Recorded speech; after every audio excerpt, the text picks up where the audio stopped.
Hello everyone, welcome to today's episode of Velocity Kinetics. It is the... good question, I haven't got a watch anymore that tells me what date it is anymore. It is the 26th of May. It's bank holiday tomorrow. On the day of recording this. Oh, that's going to kick off in just a second, isn't it?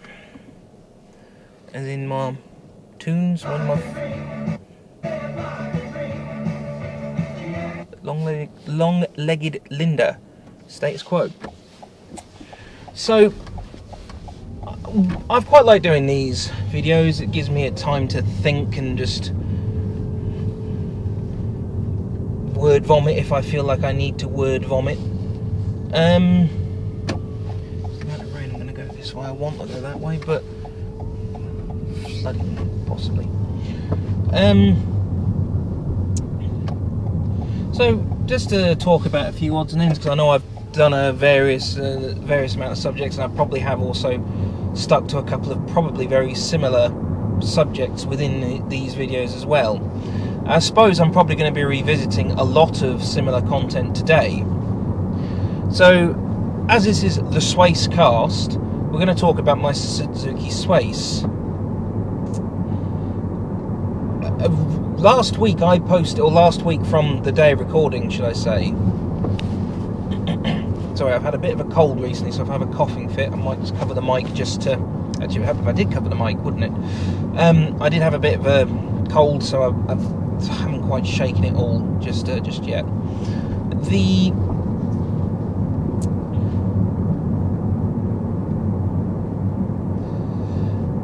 From this week, from the day of recording, I posted a mini review of a Suzuki Vitara that I'd had on test. Well, not on test, it was on... I tested it, but it was a courtesy car, and I'd never had a Vitara before, never driven one, never sat in one. I'm never really that interested in it, and it sort of sparked Sarah's interest a bit more in what we're potentially wanting to change the car for, if we change it at all. It was, to sum up, I suppose when I watched the video back, I do sort of go, it's okay, in the video quite a lot. And it is, yeah, maybe a little bit of a cop-out just to keep going, it's okay. But that really is because it is just sort of, it's okay. It's not great, not my favourite thing to drive, not my favourite car to own. It would, if I bought it for myself to be my main car, I would eternally not be happy with it. And I think that's something that a lot of people don't appreciate when it comes to buying a car. You've got to be happy with what you've purchased. Now, for some people who view a car as a box with four wheels that goes brum brum beep beep, then sure, fine. If that's how you view what a car is, it doesn't really matter what you buy. But I can guarantee you will complain to hell and back if you don't like what you've bought. And it is imperative to like what it is you've bought, which I suppose is why we have so many different ways of doing cars. The Italians do it different to the Japanese do it to the Americans do it differently to the English. And everything in between.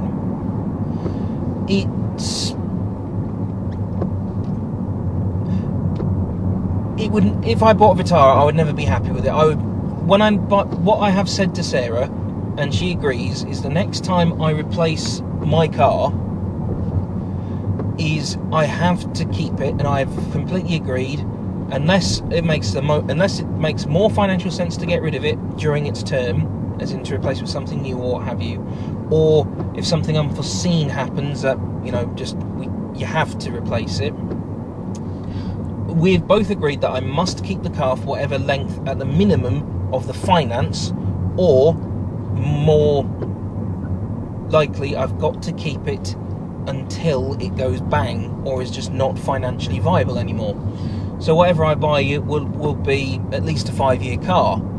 And so if you're going to have something, especially if you like your cars, if you're going to keep something that long, you've got to like it, you've got to enjoy driving it, you've got to be comfortable, it's got to be your choice. Something Sarah said off the back of a counselling session we had the other week it's not a couples counselling. We're not in trouble. It's a fertility counselling thing, as in it's just not, doesn't seem to be happening for us. So talking helps.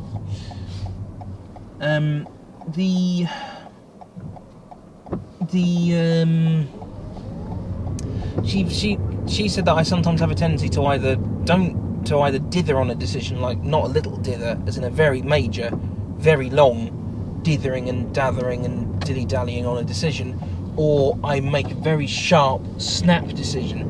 And with this car, she said I didn't really weigh up all my options, I didn't think about things, I didn't talk, which I suppose is she argued, and she's not wrong. There were elements of because things weren't happy. Well, we were happy in our marriage and relationship, but some other things were making it so we didn't talk and communicate as clearly as we perhaps should have done on something quite important. And like I said, she's not wrong on that front. But I made a very snap decision with this car. I'd wanted to go look at a Subaru Levorg, and I never did. I did see a couple of adverts for BMW that I was tempted by and never went and looked. And that's just two manufacturers. I only looked at Skoda and Suzuki when I replaced my car. I didn't look at Ford, I didn't look at Peugeot, even though Peugeot was still in Bury at that point. Didn't look at Renault. I know Sarah doesn't like Renault very much, but you know, it was on the doorstep. I didn't look at even Honda, that shares the forecourt with the Suzuki dealership. Did not look at Honda. And Audi, now knowing what I know, and I'll talk about Audi in a few minutes, knowing what I know now, could have possibly had one of them. Yeah, I just really didn't think any of it through. Since having that conversation, I mean, at the time I probably still would have ended up with the Swace, or the Swace, if it wasn't the Swace itself, it would have probably finished off very close to the top of the pile. Let's try a left today. I don't even know. I can't even remember what he's doing here. I think it gets you back to the Spread Eagle pub, but last time I came this way I was on driving lessons. Or did it take you out towards Wesley Horinger direction? I don't remember.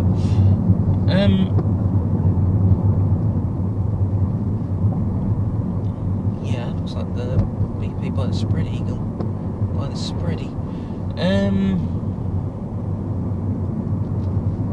Oh, if it is, we'll just take a right and go that way, I think.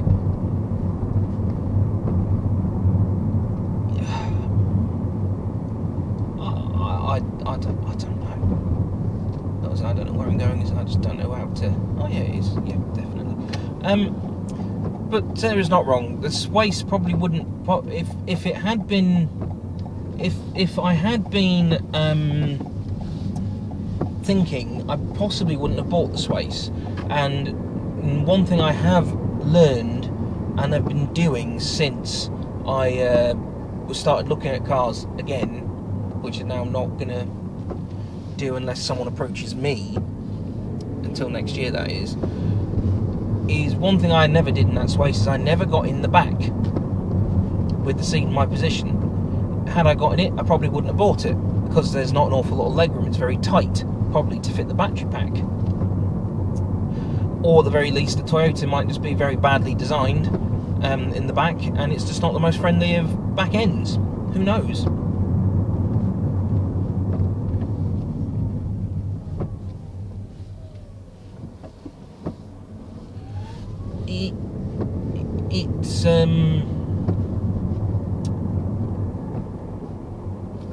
I saw a Levorg the other day in person. I actually had a look around one, because I went to a Subaru dealership, and you know what?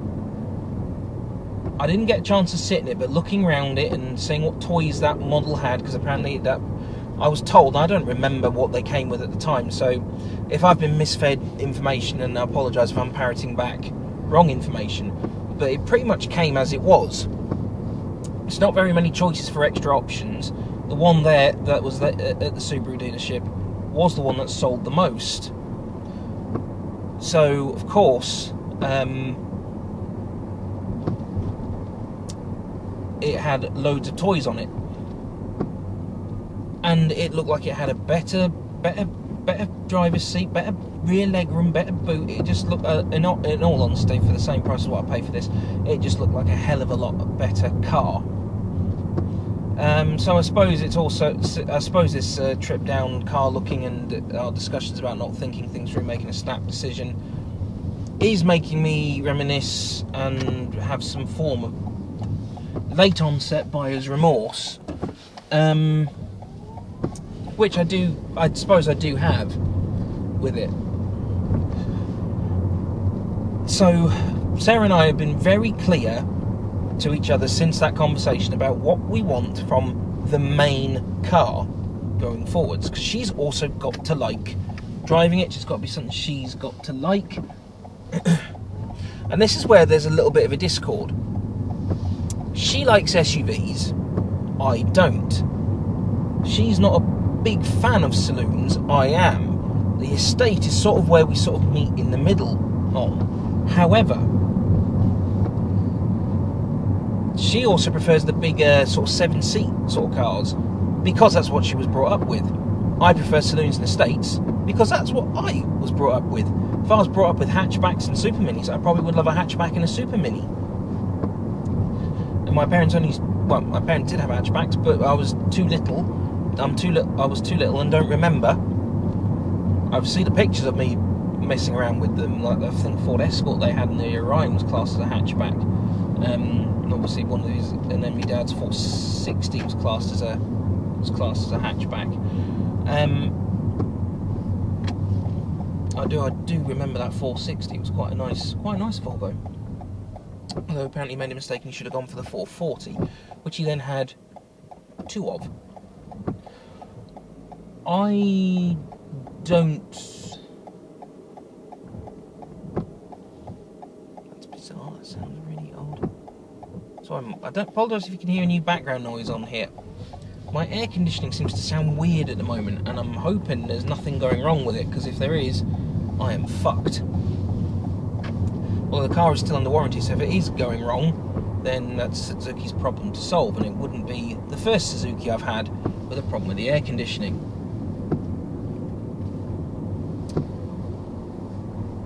But within this conversation Sarah and I have had, is we're still not sure what direction to go, because she thinks going for a saloon is wrong, and even my mum has said you'd regret stepping backwards, and perhaps I would regret stepping back down to a saloon from an estate, because I've had a sofa bed in the back of this car. I wouldn't be able to do that in the saloon. I've had this car loaded to the top with stuff when we were moving house. I couldn't do that with a saloon. Even had it loaded up full, not full, but had it loaded quite high up when I was helping my brother move into his house. Again, not necessarily something I could do with a saloon.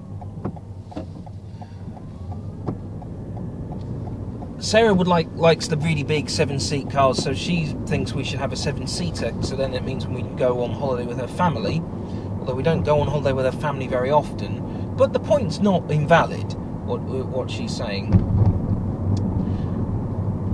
Her point is that we should consider having a 7-seat, so then when we go on holiday with our family, one car can go play, everyone can go, and only one car needs to go. Which I don't disagree with the sentiment, and also with my sister, shortly due. It might make life easier when she and her husband come down to visit with the child, and if their child is particularly difficult, fussy. Obviously, you don't know what they're going to be like. Your baby's going to be like until it's here, unfortunately. But or if they've just had really bad sleep and things, it opens up the opportunity for still going places, but only needing one car to do it. And again, she's not wrong with the theory. Like I said, it's coming from the right place.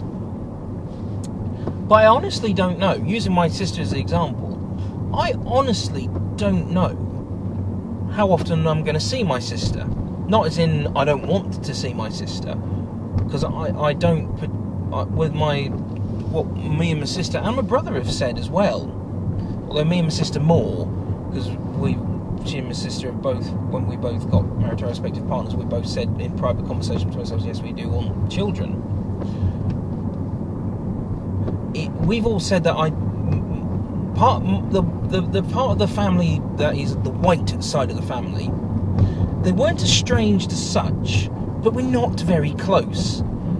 And I would see cousins once every 5-6 years or longer. I've got an uncle I haven't seen since I was 1. I've probably walked past him in the middle of Durham a couple of times and not clocked, just gone, oh, that man looks a bit like me dad, and kept walking.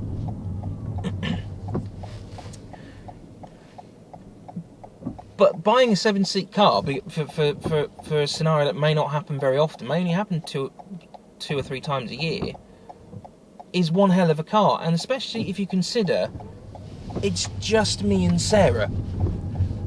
Not for lack of trying, it is just me and Sarah.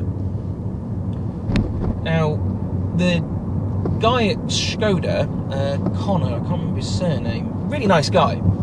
I feel bad that I spoke and treated him quite badly when things fell through on the Octavia, but I would still argue, well, the Octavia fucked up. You fucked up on that one royally, so if I was a bit of a dick, it wasn't undeserved. But he's been fantastic on what we were looking at, and he made a valid point. Well, if you buy something like that, it might be a bit big for just you two, but I suppose you are future-proofing it if you are buying to not have to buy again, or at least prolong your purchase cycle. And again, he's right with what he says. No, that's the body shop back there that I got this repaired at. Baker Bodycraft, Bury St Edmunds, did a good job, and especially the number of times I kept going back with the front bumper not being right. Still very expensive, but anything to do with cars is bloody expensive. And we're just about to pass on the right. You might see it in frame, but quicker than I can point to it. It's this used car dealership here, Sessenlata. It was a Volvo dealership for years. They used to be out in Horringer, opposite the church. Hey, has that gone back to Volvo now? Ah. It was a used car dealership for a long time. They lost the franchise. How bizarre. My dad bought loads of cars from them, and then, yeah, well, good, the Volvo's back though in Bury. Ooh, the answer to our problems, perhaps. Not mine and my dad's problems. That's just being too similar. So what have I? Oh, hello. I don't know if anyone in the comments can work out what that muscle car was going the other way. I would love to say it was a Bel Air, but I don't know muscle cars well enough to confidently say, yep, that was a Chevy Bel Air or what have you. But it was certainly something classic. Might have even been Caddy by the rear fins on it.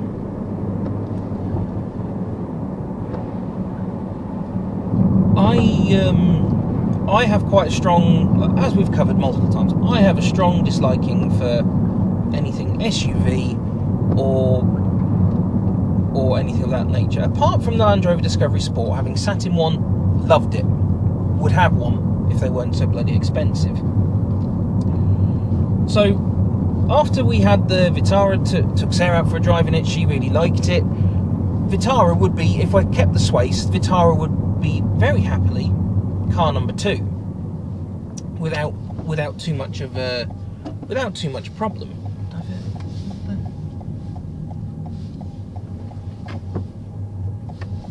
This way, I think.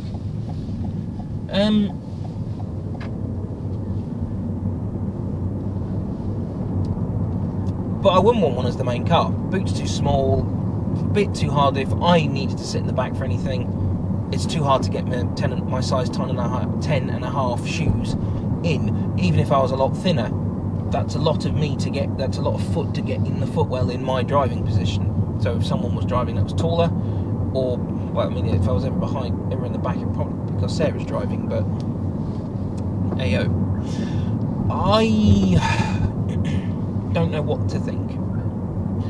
But anyway, after the Vitara, we had a more serious conversation. And for those of us who've done things, well, I've not done, I work with, but I'm not qualified in ITIL or anything along those lines. But a colleague of mine made me aware of something called what they call Moscow analysis. Moscow is must have, should have, could have, won't have. So we've undertaken something like that for what do we want the next car to be, to do, and doobie scooby dooby doo. And if we went with what Sarah wanted, it would be a big SUV that must have 7 seats. She must be able to get in the back of the 7 seats. It must have a reversing camera. Basically, I mustn't lose any of the gear I've got on this car. So heated seats is the big must. Reversing camera is a big must. I'd still like to keep the heated steering wheel, but I could probably live without it, just about. And some element of either heated windscreen or heated windscreen wipers, because this is what this car has.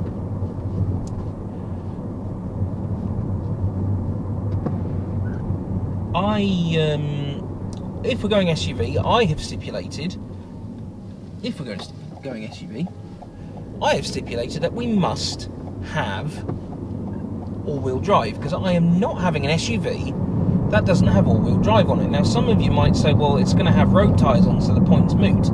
And yeah, you're not wrong. Road tyres and all-wheel drive is just silly. But all-wheel drive and road tyres is better than two-wheel drive and road tyres in a vehicle that size.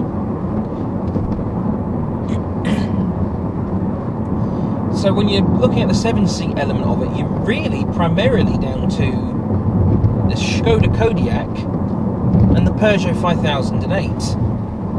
If you're insisting on the 7-seat, there is a Kia I believe you can get, but that Kia is so expensive. I have to agree with, what was the magazine article I was reading? Car and Driver, I think it was. New cars are a rich man's game, and we're not talking things like your Porsches and things like that. Just new cars in general is a rich man's game, which is beyond ridiculous.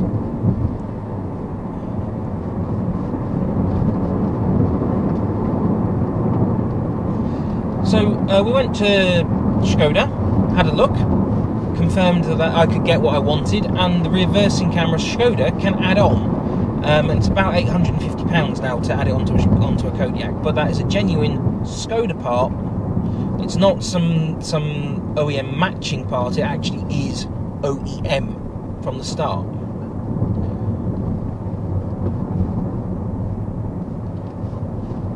And then it would be guaranteed and covered by Skoda. We had a look round in a Kodiaq, not an Enyaq. I wouldn't mind an Enyaq if I was going big and electric, but I haven't got that sort of money.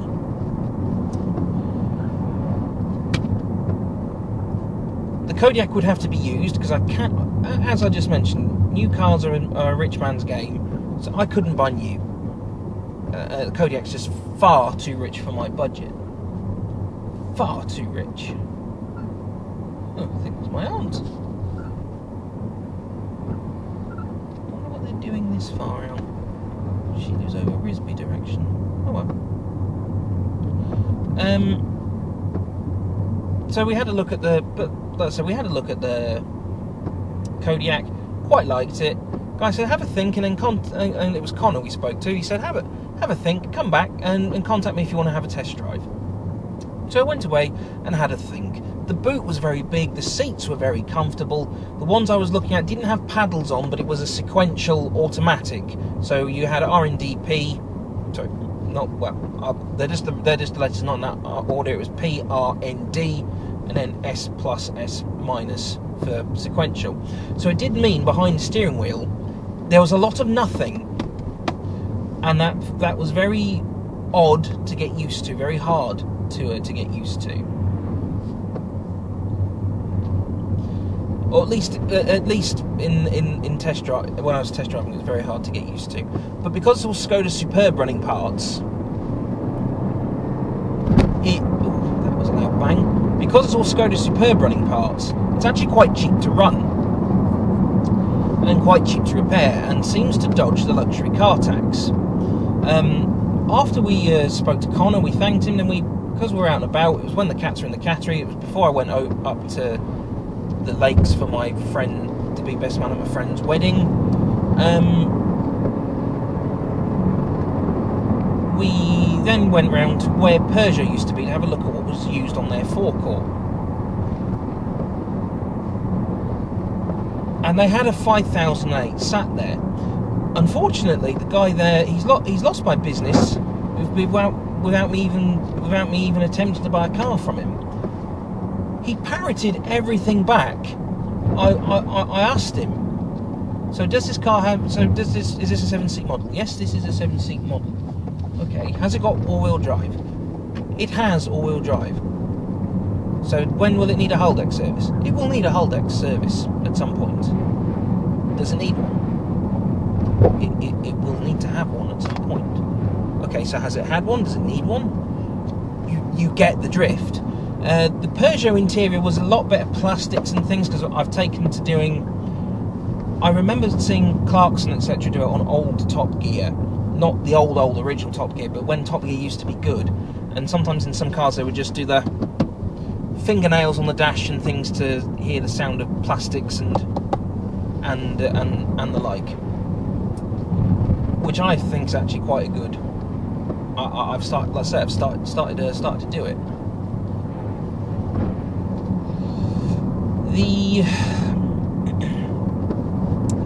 I run into my mum and dad because I think he's at Westland today.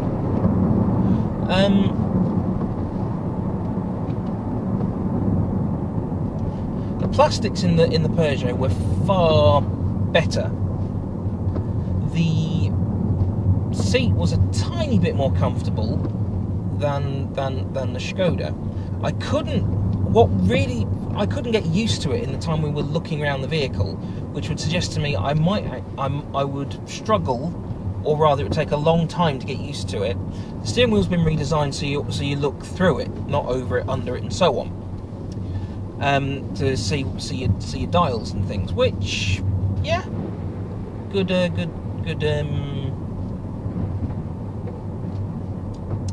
design feature. But the steering wheel, for the size of the car, I'm not expecting to be doing like on a boat going hard to starboard and big steering wheel.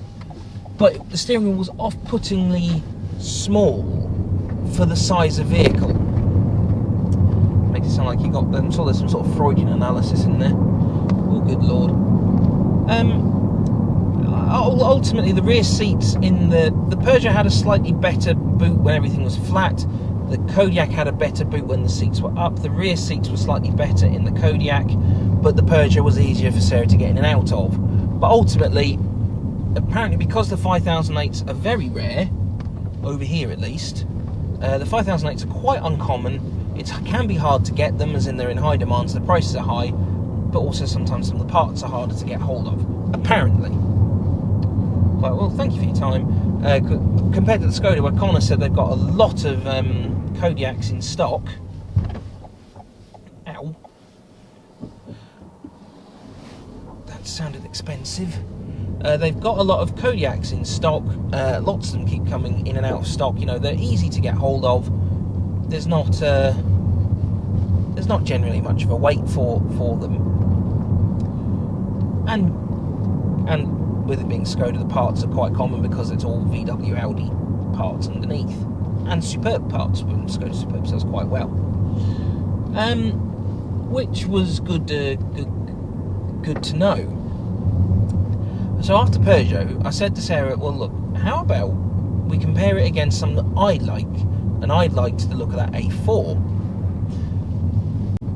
And I said unknowingly at the time, and I was wrong in what I said, because it's an Audi, it'll have Quattro as standard. I'd just read something off the internet that reckoned that because it's Audi, it'll be Quattro.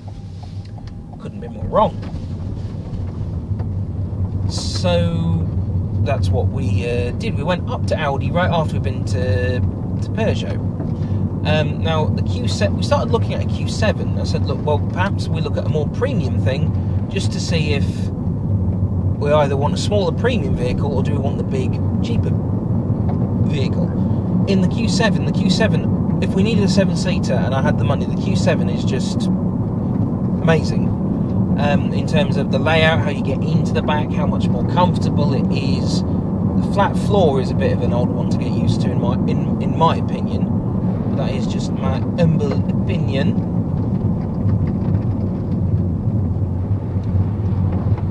That might used to be a menace when I lived in Risby. But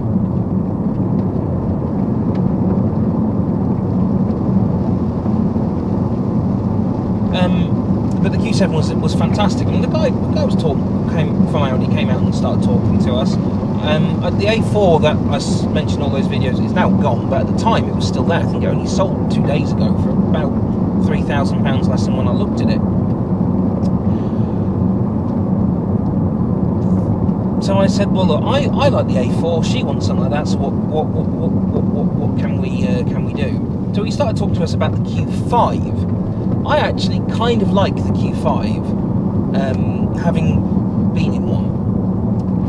So he actually arranged for us to have a test drive then and there of that A4 that I liked and the Q5.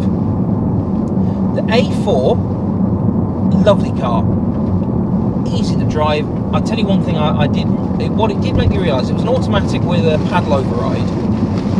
It's made me realise just how much I like having the CVT. I get it has its purpose, and I get there's a reason why they use it in hybrids and vehicles of this type. But it's made me realise I hate having no control over what the car's going to do. And I hate that there's no logic behind what it's going to do. So some places, and some of these videos, you might have heard the car sort of suddenly kick down and then shift back up for reasons that don't seem to make much sense. And I would have to concur. The reasoning is very vague as to what. I mean, that's why. I suppose that's why it's the V. That's what the V stands for in CVT. Varying. I suppose you could also say, well, that's what the C is for, continually. But it made me realise, you know, it's the sort of thing I'd like. And I would happily have if money was no object, I'd have an A4 saloon. Sarah would probably have a Q5 or Land Rover Discovery Sport, and that would be us sorted. Fantastic. The A4, it rode a lot nicer than I was expecting it to. It rode really nice. It actually puts this car to shame, in my opinion. But I think it's because this car is maybe a bit soft, maybe a bit too soft at times.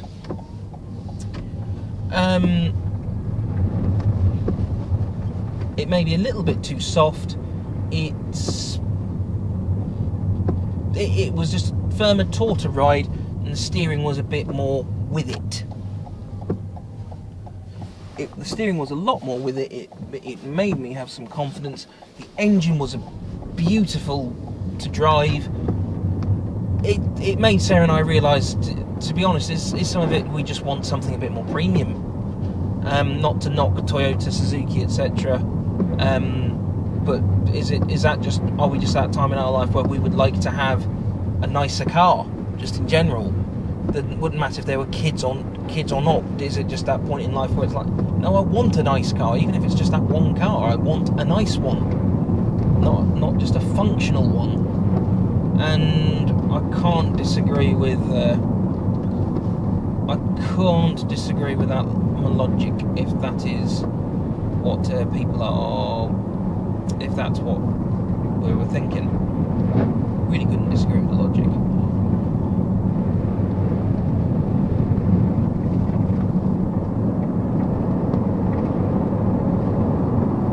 Oh,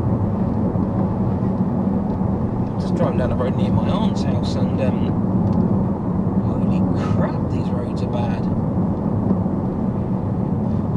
After we drove the A4, came back, loved it, drove a Q5. Now, unfortunately, it was I say unfortunately, because it was a very high spec Q5, which makes me want it even more. But fantastic. It was really bizarre, like when you were doing like reversing, one of the parking assists, it sort of gave you a top-down view of the car. It was madness. Well, madness in a good way. It was sort of a holy cow sort of scenario, or unholy cow.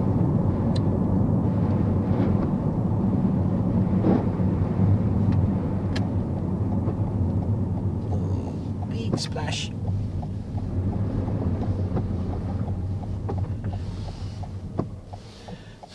So then we drove the Q5. It was a diesel, and I'm sure it was hybrid in some capacity. First time I've driven a diesel since I was learning with Ben Drew driving school in Thetford. If he's still kicking around, I'd strongly recommend him even now, even though I never passed the test with him. He taught me so well that when I started having lessons nearly 10 years, no, not 10 years later, when was it? 2009 was the last time I had a lesson, 2015. 6 years later, that the instructor I was with was saying, he basically said, "Are you fucking with me? Have you passed your test already? You're just wasting my time." No, I'm not. So that, big ups to Ben. The Q5 was a bit weird to get used to, as in it was a flat floor, so it was quite high up, and I'm used to getting into SUVs. I've got like a dip in the footwell, but the Q5 was Quattro, which meets Sarah's, meets my must-have all-wheel drive requirement. Now, Sarah is also of the opinion we should have all-wheel drive where we live. I'm torn because the roads are falling to pieces. They're not very good. They flood a lot, and that's why we need all-wheel drive.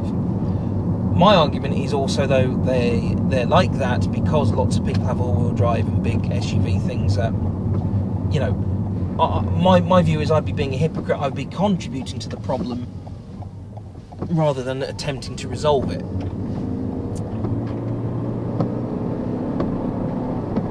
And but the Q4, sorry, Q4. God no, I don't want one name. Q5.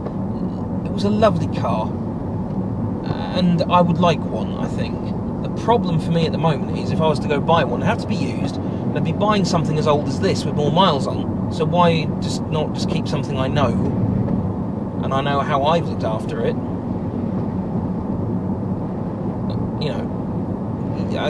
You can see what the point I'm trying to make. But it was enough food for thought. We went away, we had discussions. Unfortunately, it was just too rich for my blood. The only way I could do it was to take out a £35,000 loan. And if we go, what the hell? Bear with me. I'd have to take out a £35,000 loan because I'd have to be refinancing part of a loan I've already got. So about £5,000 of that loan is already spoken for in that hypothetical scenario.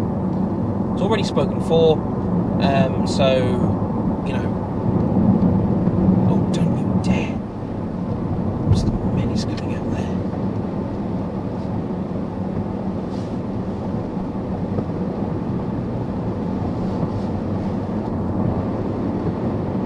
That would have been spoken for. They could offer me £12,750 for this, which would leave me about £2,000 negative equity. So that's where another £2,000 that loan would go.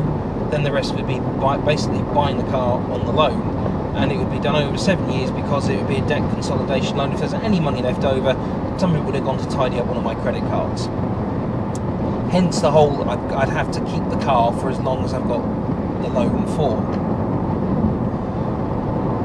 I'm not sure what the right thing to do is, but Sarah and I have made a solution as to what we're going to do moving forwards on some finance front.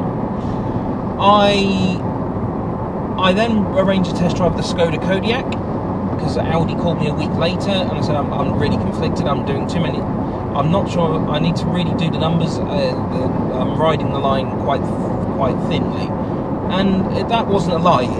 It really was quite tight for that A4. Added to that, my insurance would go up because it was a 2-litre engine with 150 PS instead of this with a 1.8 and a 108 PS or 109, sort of barely about the same, about Baleno levels of power. I then spoke to Connor at Skoda. We arranged a test drive of the Kodiaq. It was a lovely Kodiaq. It was a 2020 model, but and again, a bit of me is like, why am I buying something that's older than what I've already got? But Kodiaqs are very expensive when they're new. Very expensive. We're talking £40,000–45,000 vehicles. So it was a 2020 model with 26,000 miles on the clock. Ultimately, I would go for lowest miles over age of the vehicle. So if someone said we can get you a 73 plate Kodiaq, but it's got 45,000 miles on it, or we can get you a 2021 Kodiaq, it's got 15,000 miles on it. You can bet your bottom dollar I'm buying the one with the 15,000 miles on the clock. Beautifully equipped Kodiaq, lovely colour, electric power seats, sunroof, electric tailgate, the works.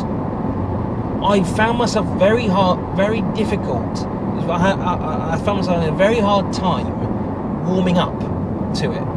Heated seats were lovely. I drove it around some of the narrow roads to get used to its width, which I struggled with getting used to its width. The Q5 was a lot easier to get used to. And like I said, I couldn't get used to it. It was a sequential gearbox, lovely gearbox, 7-speed.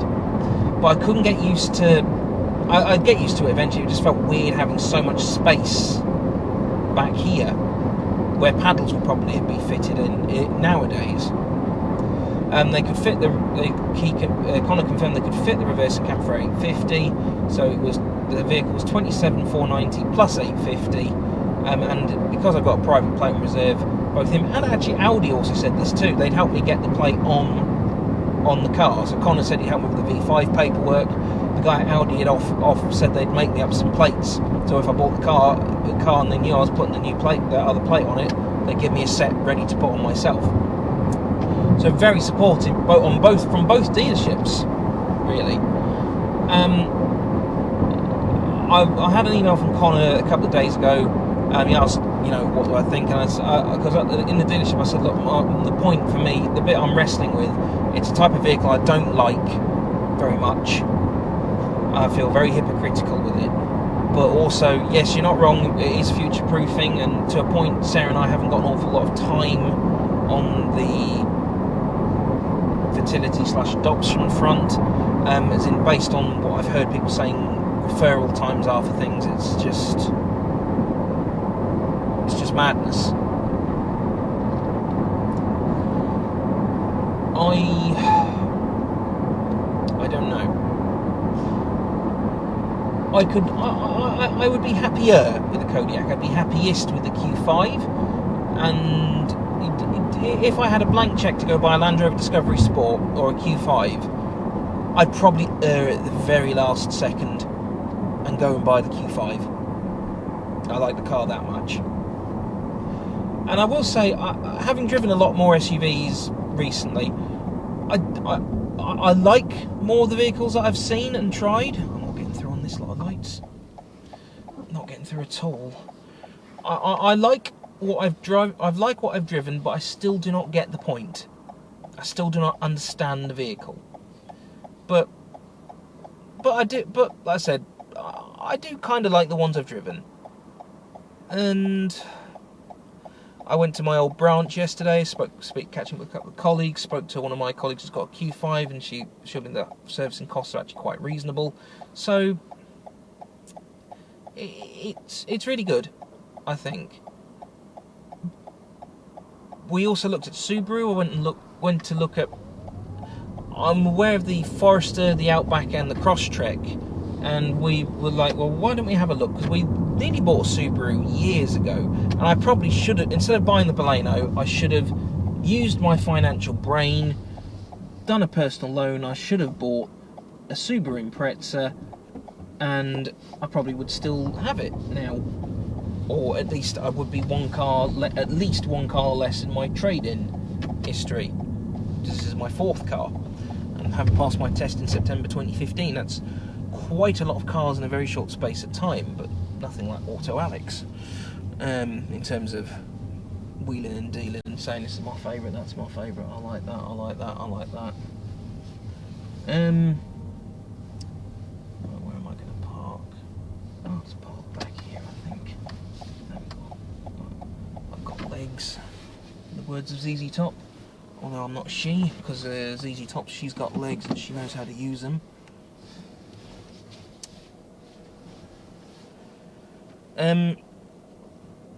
So I had a look at an Outback. They are very expensive cars. I had no appreciation as to just how expensive they are now. I liked the Forester. I liked the Outback. They're very big. The seats are very firm, but it's all touchscreen, and I don't want that much touchscreen. The Audi switching gear was very nice. it was at Audi that the guy mentioned, well, you know, be careful of luxury car tax and things like. Oh, that had not even crossed my mind with with cars when I was looking, and it's made me realise that I don't get me wrong, and people who might be following this channel for my Swace and things, the Swace is a very good car, but I'm unfortunate. I did the wrong thing when I got cross with Connor years ago at Skoda over the Octavia stuff. I was very cross and then went to Suzuki, and then agreed to buy it whilst I was in a bad mood. The trade-off is, though, I had been told that the prices were about to jump, so I basically had to make a decision then and there. The Subarus I saw, the boot on the Crosstrek was very disappointing. Like my Baleno boot was more, but the seat was comfortable, good height off the ground, and all-wheel drive. The Forester, the boot was enormous. The car is enormous. The Outback, if I couldn't for some reason get a Q5 or a Landy, I would happily have either one of those. And in fact, perhaps I might even try and stick Japanese for the reliability, and maybe even go with a Subaru. But I believe Subaru are not a great example at times of Japanese reliability. But we'll cross that path as and when, or if we ever get to that one. I still don't know what I want to do. Sarah's done something to refinance a couple of bits for us, and for us it's not me using a weird tense. She's refinancing a bit of my loan. She's refinancing my loan, her loan, one of my credit cards, and things. So we're trying to tidy things up. I think I might have another look next year when they're looking to get rid of the 74 plate stock, or even if there's a good 24 plate car that would. So say for instance I found another A4 in the same position, just on a 24 plate instead of the 23, I'd happily have a look at that. And I've got my shares in the bank I work for, that I've worked there long enough, so they're now at the element where they are tax free and national insurance contribution free.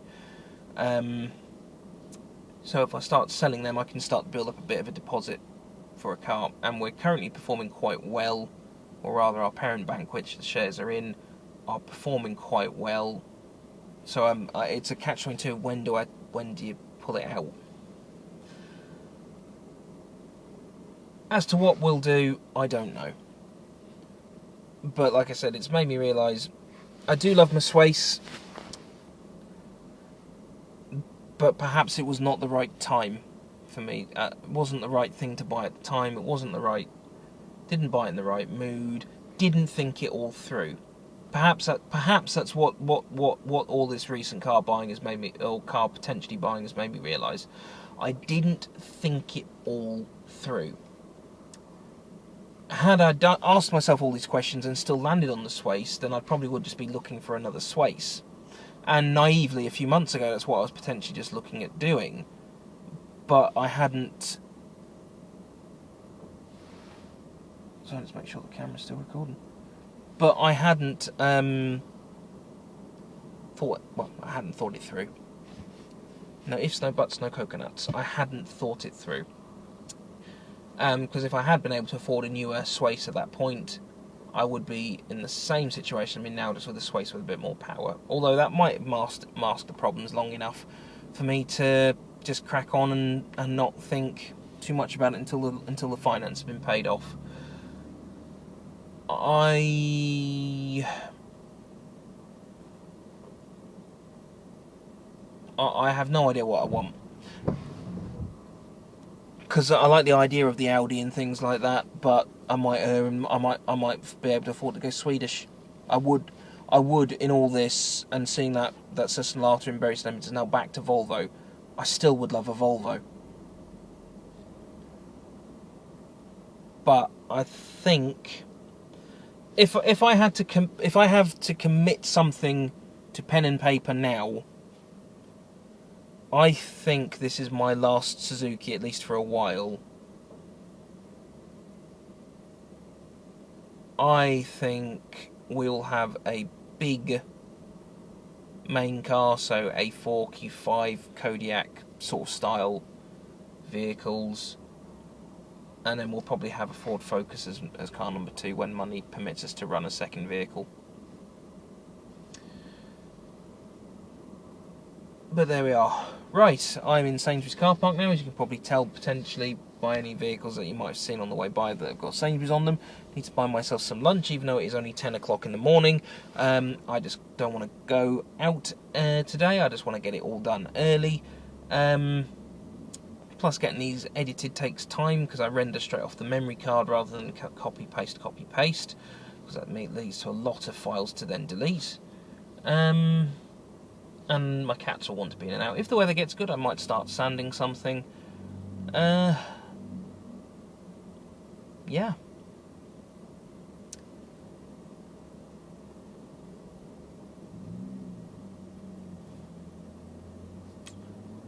Don't know what to say, really.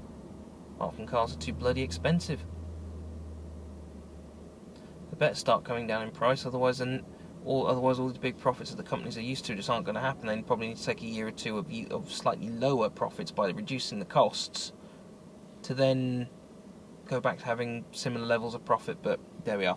Anyway, drive safe, look after yourselves, like and subscribe to the likes of the video, subscribe to the channel, subscribe, like the Facebook page.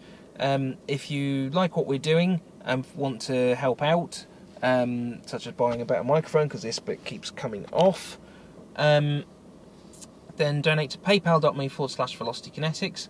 Or if you want to do something else rather than PayPal, I also have a page on Buy Me a Coffee. So it's buymeacoffee.com/customer service expert.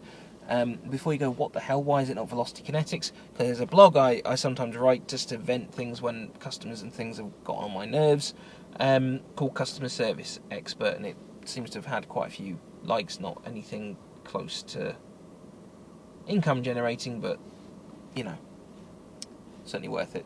But look after yourselves, and we'll see you when we see you.